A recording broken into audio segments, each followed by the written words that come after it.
It rains diamond in Jupiter. Jupiter is the fifth planet from Sun and the largest in solar system.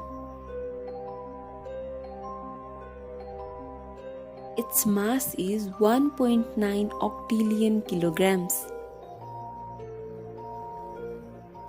and diameter of 140,000 kilometers. Jupiter is so big in size that 1300 Earths can fit inside it.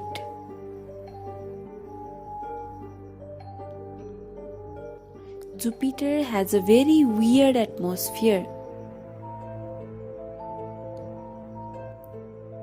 and it has a lot of methane in it.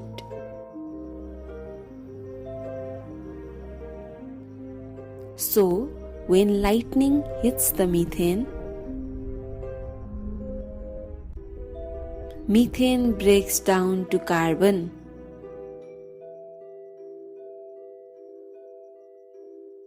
And due to the pressure of Jupiter,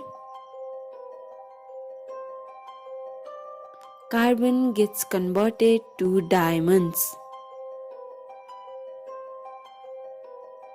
and falls into the Jupiter.